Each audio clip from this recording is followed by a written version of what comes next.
Hello, Cecil County and the world. Welcome to Cecil.tv, Cecil Weekly. I'm your host, Rob Churnside, and it's August the 7th. We have a great show lined up tonight. Interesting new statistics for the county, a bit of history, a whole lot of support, and of course, great music. Now, without further ado, Allison Donnelly and Brad Kroner from the Cecil Week. Last week, Brad Kroner reported in the Cecil Wig that the county unemployment rate increased from 4.4% in May to 4.8% in June. Employment figures are important factors in political discourse and policy choices. So Brad's here to help us explain the numbers. Brad, thanks for being here. Thanks so much for having me. So the unemployment rate is up and the number of folks in the labor force is up. How do these numbers relate and where do they come from? So the labor force is the total number of people that are employed or looking for employment. Generally, retirees aren't included, full-time students aren't included, and then there are folks who are disillusioned with the workforce and aren't finding the job they want, so they leave the workforce for whatever reason. So that's how the labor force is determined. And then you take the number of unemployed people and divide that by the labor force, and that's how you come up with the unemployment rate. And so what do they mean for the county? Well, looking at the long-term trends, back in 2007, before the recession came, unemployment was around 3.9 to 4.1% in the county, which is about where you want to be in a local economy. And then during the recession, unemployment went as high as 9%. But in April, it dipped back down to 4.5% for, I think, the third time since 2007. And the second time in the past couple months. So I think it shows that the economy at the local level is on the right course and starting to stabilize after a rough period of years.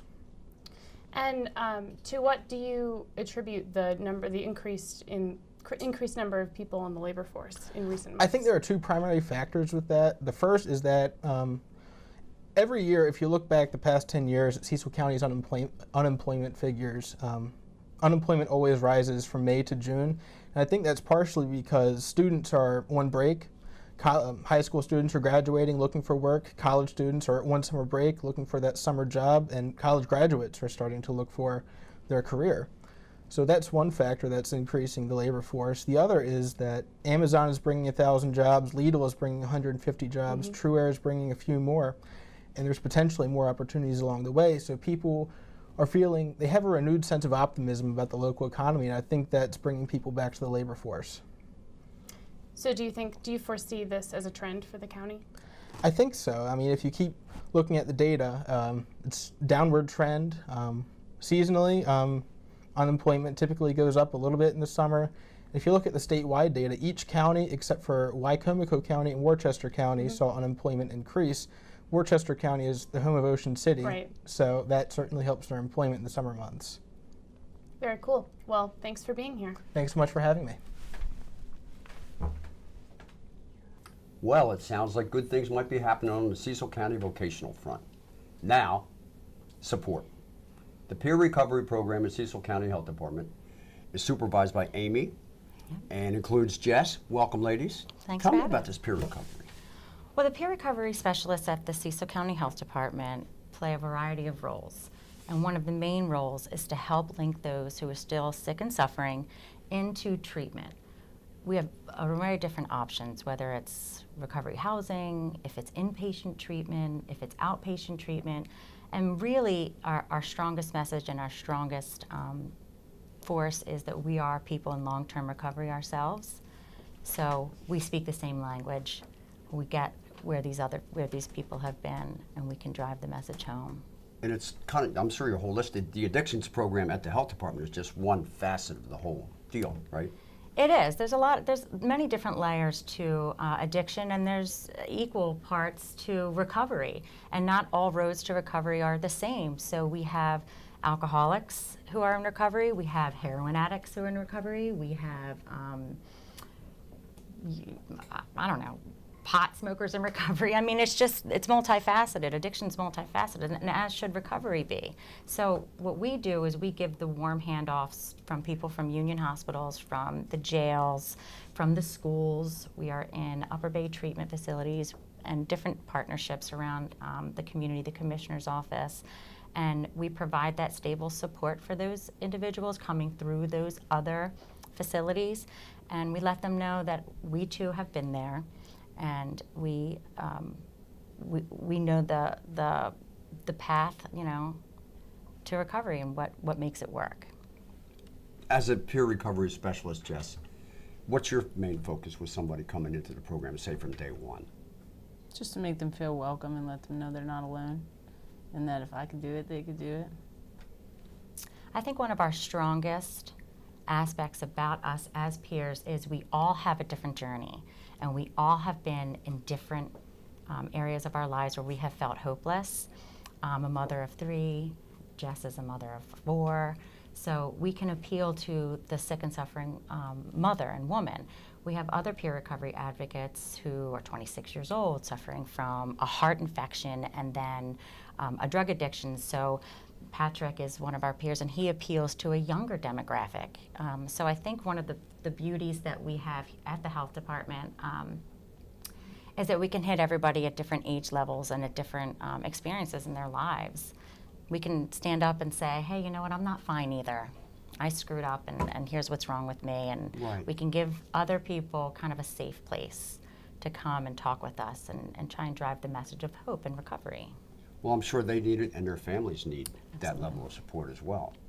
They do. That's why we offer a family education program on Tuesday nights at 6 o'clock, and it really is targeted for the loved ones of a person in a substance abuse user. I try not to use the word addict. A person suffering from substance abuses, that they can go and they can get some ideas on where to go for treatment and what kind of treatment modalities are out there. AA, like I said, recovery it's a different journey for everyone. Someone might not be comfortable walking into an NA or an AA room just from the faith factor alone. So they might want to go to other secular models of recovery, and that's one of our jobs, is to just link them to what works for them. So that's kind of one of your messages, isn't it? Yeah. So, it's a judgment-free zone. You come through the door, and we've probably seen it, done it, lived it, experienced it. So we know the best avenues and the best ways to get you out of the hole that you kind of dug yourself into. And really, nothing empowers a person more. I can speak for myself. When I was coming into the rooms for the first time, I really felt a sense of, of peace and comfort, knowing that this person sitting across from me and talking to me has been where I have been. Right, I'm sure. 7 years sober, so it was a blessing to have another person say, hey, yeah, me too. So that's really a driving force that we have at the health department, that as soon as you come through our doors, you're going to be met by a peer recovery specialist. Chances are it's going to be Jess or I. Great. Probably Well, more that's Jess great. than me. Well, Jess, maybe you can answer a question for me. I see these billboards as I'm riding up and down the road.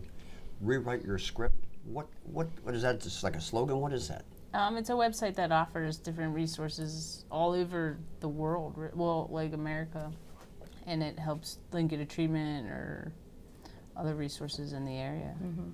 So it's mainly targeted for Cecil County. So Right. if it's rewriteyourscript.org, if you are afraid to come into the doors for any reason, you can very easily go to your computer, click on that website, and find some treatment options available to you. Most people can easily, not necessarily walk. Well, yeah. Or your friend. Upcoming events. Well, September is Recovery Month, so we obviously look forward to that. There's going to be a 5K. There's usually a big thing going on right in the center of Elkton. That's the main thing. We do have Narcan trainings, which is every Monday night at 6 o'clock. And we are delivering those Narcan trainings to some of our other partnerships out in the community. So if you can't come to the health department, chances are we're going to get you in one of the other places. Awesome. Great stuff. Thank you both. A tip of the hat, and keep on doing what you're doing. We appreciate it. Thanks for having us. And now, my good friend, Mike Dixon, Chief Historian with the Cecil County Historical Society, professor, all-around great guy, and snappy dresser.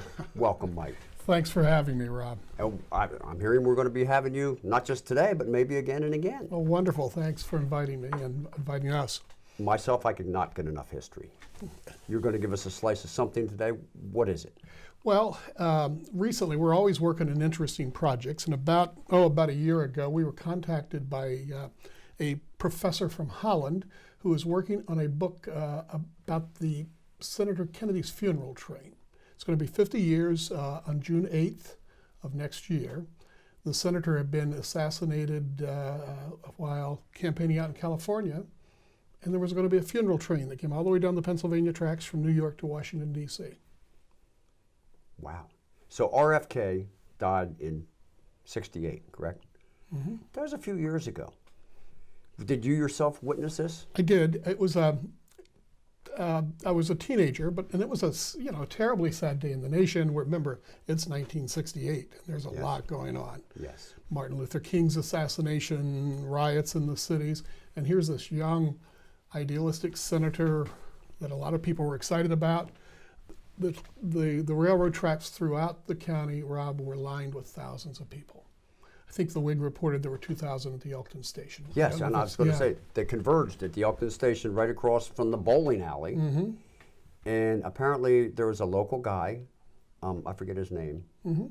but he filmed it, correct? Right, right. Well, so this professor who's working in the book, the reason we were even in contact with him, about a year or so ago, he started doing his research. Well, it's going to be a photo book. He's a professor from Holland, Ren Tapustra, of photography. And he wants to recreate a photo book because everybody was sitting there with their little brownies, their Instamatics or whatever we had in those days. And so from New York to Washington, he spent months looking for people who have photographs. And the guy you're talking about, he actually got a number of snapshots from Elkton. But one guy, Larry Beers, who's my age, had just received an 8mm home movie camera. And Larry said, I think I have in my storage locker those little 3-minute reels of home movies. Well, Remember them well. yeah, and of course Ren was very excited because it gives him another medium to work for. Well, sure enough, Ren pulled up Larry pulled up the locker, and there they were. And they went back to Holland and were recently digitized. So we're all sort of watching this, and that's a cool thing to see visuals. We can't go back 50 years Right. ago and see what that scene was like. And there Larry did an excellent job of capturing the scene. And so that's going to go.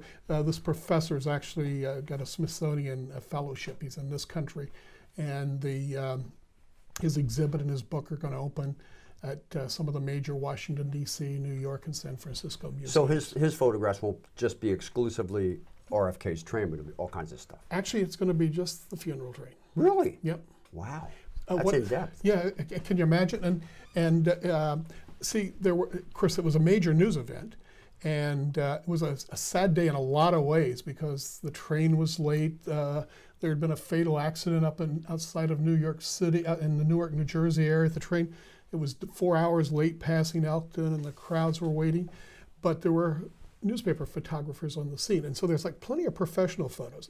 And his whole thesis for his book, he doesn't want the professional photos. He wants your memories. Right. What would Mike Dixon, now he didn't have photographs, or Rob Churnside or someone Right, sure. remember, and what were you thinking? He said what gave him the idea is he looked at these professional photographers from news agencies on the train, and they've got all these people are staring back, and they're taking, they're memorializing the senator in some way, but many of them had cameras. And he says, well, what were they thinking? What were the memories, especially as we get to the point where they're starting to decay and 50 years out? Sure. Well, I think, as you said, you got to preserve this stuff. And this is only one aspect of your work with history. And I myself find history fascinating. Tell us, our viewers, a little bit about what you're into yourself. Okay. Well, I'm always into something. So I'm a college professor part-time. I teach part-time at Cecil, but I also teach at Wilmington University. And I teach a history of social justice is my area of expertise. But I'm always into something, researching something. And the fun of this type of thing is it just gives you so many exciting stories and fascinating things to work with. We've helped you in a couple of things when you were writing a couple of songs for some of your CDs Very and helpful. stuff. And there's interesting personalities, there's interesting stories. When you go down the road, And you see it coming here tonight. You know, I see an old church and an old cemetery, and it looked like a Civil War soldier there. There's a story there, Rob, to be told. And you know that as well as I do, the way you work. And our county is filled with stories. This county, this is a wonderful place to practice this beat because it is full of stories. Well, Mike, we look forward to having you come back and tell us more stories and give us some more history. Thank you for being with us on Well, thank you so much. See you next time. Thanks. Here. And now for my favorite part of the show, the music. And we have with us tonight Alex Anders. Alex, welcome to Cecil.tv. Thank you, Rob. Thank you. Great to be here. You know, all different kinds of music come on the show, and I can't wait to hear what you're going to play. It's my favorite time of the week just to sit and listen and what you're going to do. You're going to do a couple original tunes. Yep. That's awesome. You have CDs out, or you? I do. I have a CD we put out 2 years ago with my sister, and that's another group I work on, Alex and Shiloh, and we recorded that in Nashville, and I'm working on getting my solo routine back together here and my originals. So hopefully I'll be in the studio soon. Awesome. Now you play just more than guitar and sing, right? Yeah, I went to school for trumpet. I started playing trumpet in elementary school, kind of following my grandfather's footsteps. Played in orchestras and jazz band all through college, made some money at Easter gigs in church, and then kind of put all my eggs into one basket into the singer-songwriter world. Kind of left trumpet, although there's a place for it in the pop world too, but focused more on guitar and singing and songwriting. Well, you write songs, you sing, you play guitar, you accompany yourself, you work with others as well. I heard you worked with Rory Sullivan at the fair. I did, yeah. I first discovered the Cecil County area thanks to Rory Sullivan about 5 or 6 years ago. We linked up and played the spots around here and in Newark, and he sort of introduced me in the fair. Actually, this year, I was supposed to play the fair with him the last couple of years, and he's notorious for getting rained out. And we actually had perfect weather this past weekend. Well, that's great, because I know they did have a spot of rain. Yeah, it missed us, so we had a great night. That's great. That's great. So, it sounds to me like you're not from Cecil County originally. No, I grew up in Salisbury, Maryland, Wycomico County. Sure, Wikimicky. Wikimico. Yeah. You're right, it's, yeah. And Salisbury and Wikimico County for sure, yeah. And you still play down there towards the beach? Yeah, we do the focus, especially in the summer, on the Maryland and Delaware beaches, Rehoboth, Ocean City. We were in Rehoboth last night. Nice. So, Wycomico County to Cecil County. To Cecil County. Still on the Eastern Shore. Yep, yeah. You The travel Delmarva further Peninsula. afield? Yeah, we try to get, we do Annapolis area and over on the other side of the bay here in Baltimore. Gambrels has been a kind of stomping grounds recently, and up into Chadds Ford, Pennsylvania. We love to, I'll drive wherever wants Catskills music, we'll even? go. The Catskills, we'll be up in the Catskills this weekend in Roscoe, New York for the first annual Singer-Songwriter Festival up there, so that should be a lot of fun. Nice. Now, do you enter these songwriter contests that they have out there? I've done some of them, yeah, and we submit to all of we've had our stuff featured on some podcasts here and there and some of the other songwriter things, and I was just talking to my buddy recently, my parents are musicians, my sister and I sing, and we were always told, be ready for more no's than yeses, so I've definitely done my fair share of submittals to all these different songwriters things, and no real luck yet, but we get some things here and there. Other than your parents, do you have any other specific musical influences? I grew up listening to 50s, 60s, 70s music, so obviously the Beatles are right on top, I think, for any real serious songwriter, that kind of where you come from. And I grew up listening to classic rock and Motown, and then once I got into college, I got into more of the singer-songwriter, Damien Rice, acoustic music and stuff like that, Glenn Hansard. Nice. But I listen to, good music is good music to me, so if I tap my foot to it, I'll learn it. I don't care who sings it. Well, you know what? I'm looking forward to hearing some good music from you Hey, tonight. thank you. Anything else you want to share with our viewers? Or I teach, so if anybody's looking to learn, I'm in the area, and find me on Alexander's Music, Facebook, but find me online, and hopefully we'll see you in person here soon. Well, I'm looking forward to hearing it right now and watching it Thank on you. Cecil.tv. Thank you.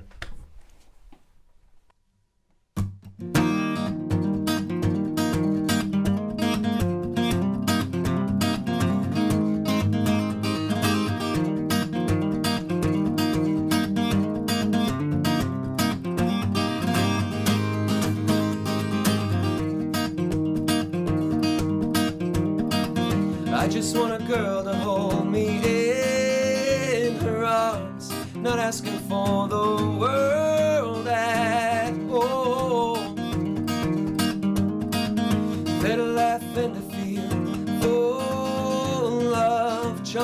girls that'll catch me when I fall.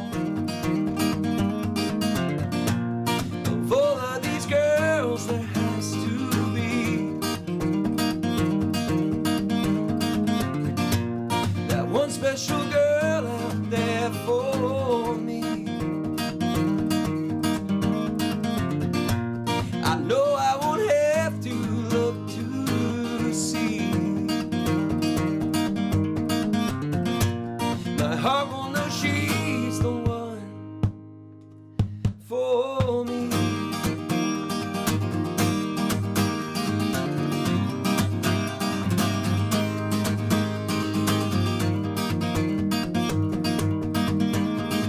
I wanna look in her eyes and feel what I can't explain. Without a word she'll know my pain.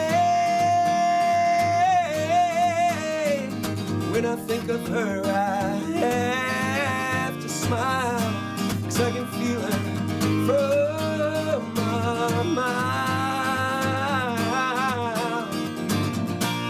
Of all of these girls there has to be that one special girl out there for me.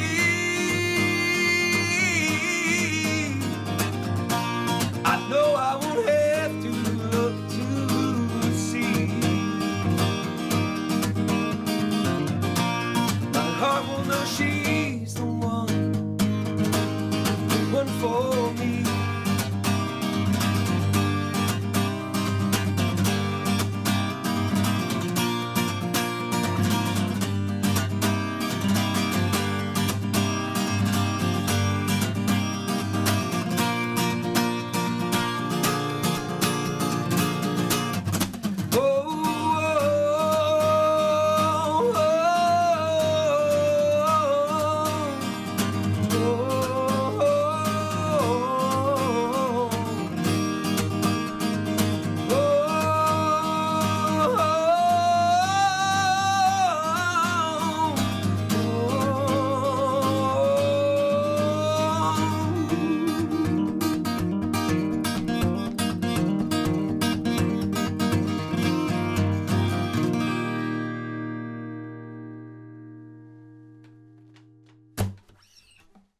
Just pick up where you're ready to go.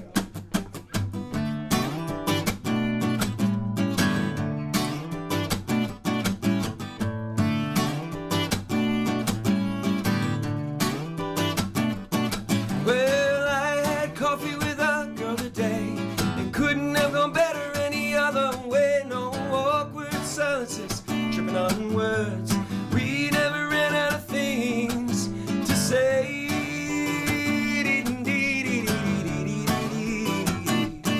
Well, I had coffee with a girl today. When we were together, I guess I should say, but I brewed up all the words I would use if I had the courage to pour them away. Well, it's hot, it's steamy, I'm sure she thinks I'm dreamy, so why don't I take a chance? I'm sure she sees me behind a cup of coffee as I sip this coffee shop romance.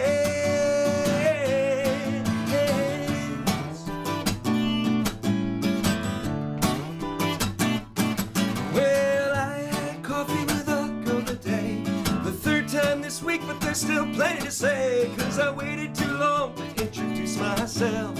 I guess I let the letter slip away.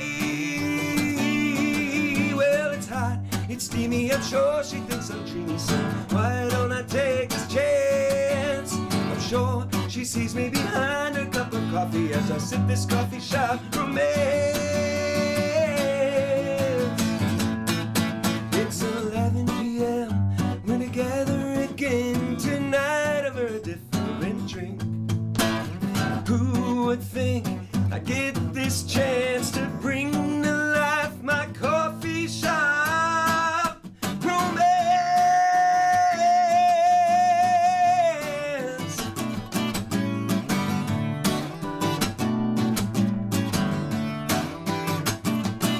Well, it's hot, it's steamy, I know she thinks I'm dreamy, 'cause I finally took the chance. I know coffee as I sip this coffee shop romance.